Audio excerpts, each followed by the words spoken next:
Magandang buhay po sa ating lahat, aking mga ka-fun time.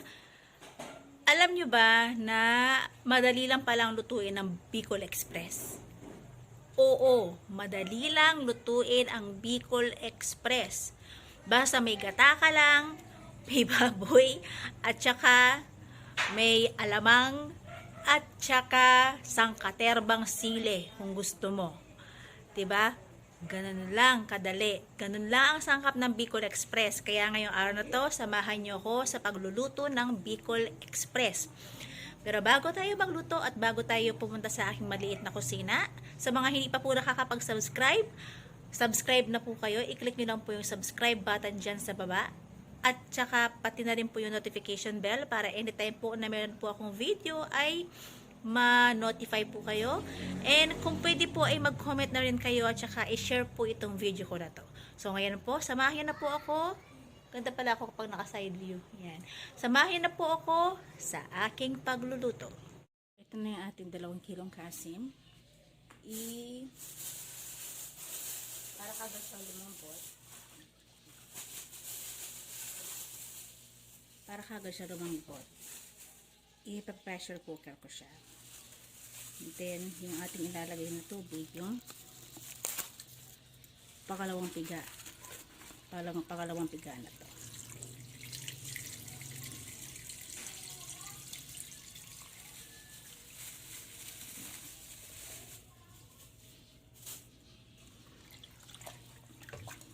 Para habang lumalambot siya, nanonood na yung lasa ng gata.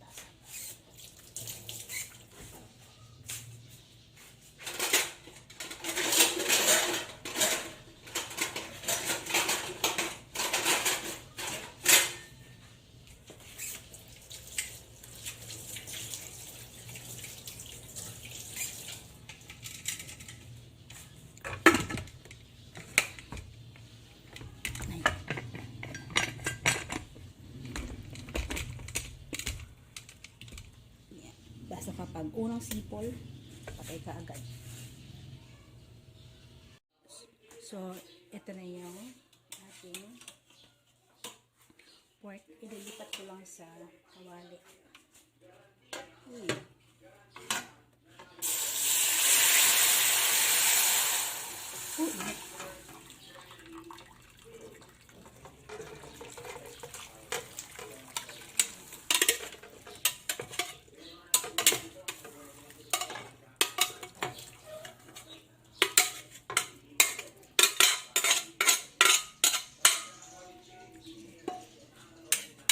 Yun na yung ating pork, yung unang sipol. Sundihan natin. Ayan, mas maliwanag.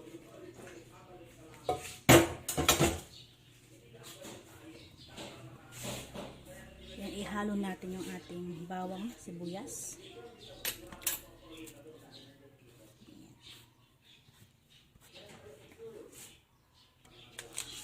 Seasoning granules. Paminta. So, pakuluin lang natin siya.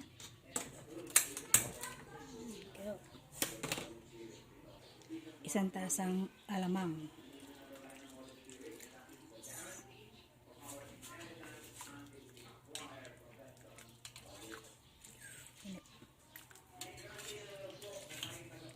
Hayaan lang natin silang kumulo. Takpan natin para lalong lumambot yung ating papoy. Let's check kung ano itsura ng ating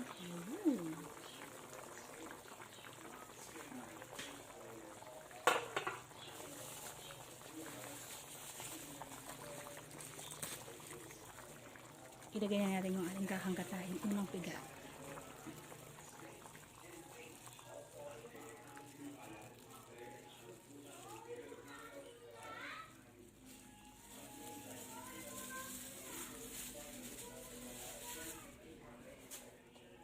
At yung ating sining haba, tinanggal ko lang yung mga buto.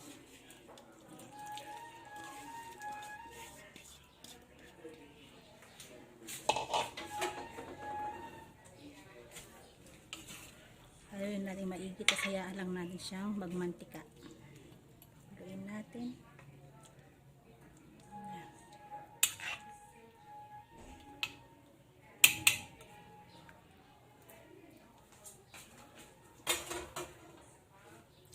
Takpan natin uli. Tignan natin kung nagmantika na. Ang sarap. Lagyan na yan.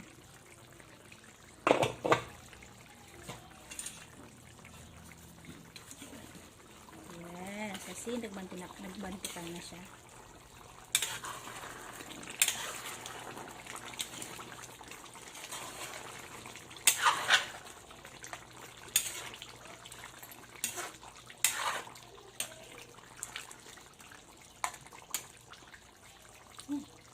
At yan na po yung ating Biko Express. Pwede nyo rin siyang lagyan ng siling labuyo. Pero ako kasi, may mga nabili akong siling labuyo. Hindi ko na nilagay. Kasi masyadong maanghang para sa mga anak ko. Masyadong maanghang. So yung siling haba, 10 piraso yun. Tinanggalan ko ng buto. Yun na lang yung anghang na ilalagay ko sa Biko Express natin. Pero kung gusto niyo talaga ng asin super duper anghang, lagyan niyo ng siling labuyo. Nasa sa inyo yan. Okay? So ito na po yung ating Biko Express. Napakasarap na Biko Express. Let's go.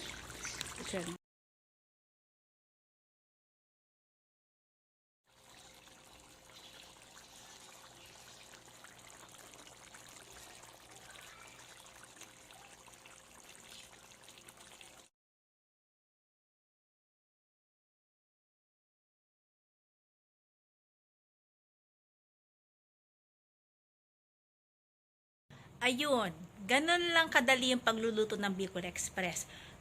Ito po gusto ko lang maging honest sa inyo. Kasi ito po ay do's and don'ts o kaya trial and error sa pagluluto din. Yung niluto ko po ngayong araw na to, medyo naging maalat. Alam nyo ba kung bakit? Kasi sobra yung bagoong alamang na nilagay ko. Ganito kasi yan. Dapat 1/2 cup lang, no? 1/2 cup lang ng bagoong na alamang ang ilalagay. Pero ang nalagay ko is 1 tasa. Ay nako. So naging maalat siya. Kung gagayahin niyo itong linuto ko, ang gawin ninyo 1/2 lang. 1/2 cup lang ng bagoong alamang. O kaya kung pwede, kung gusto niyo 1/4 cup. Ayan. Para sigurado, para hindi siya ganoon kaalat, no? Kasi naglaban kasi yung lasa ng gata at saka ng bagoong alamang. Dahil napasobra yung nilagay kong bagoong alamang, ayun, medyo napaalat yung aking niluto, no? Na Bicol Express. Pero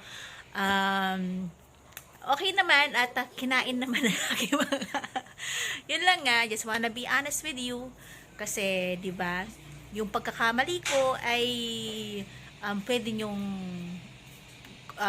huwag nyo nang gayahin. Parang ganon. Sinishare ko sa inyo. So, ayan po. At hanggang sa muli nating pagluluto, ito po ang inyong Ate Say sa Fun Time sa Kusina ko ni Ate Say. Nagsasabing magandang buhay po sa inyong lahat. At ito ang aking anak. Magandang buhay sa ating lahat. Keep safe and God bless us all. Maraming salamat!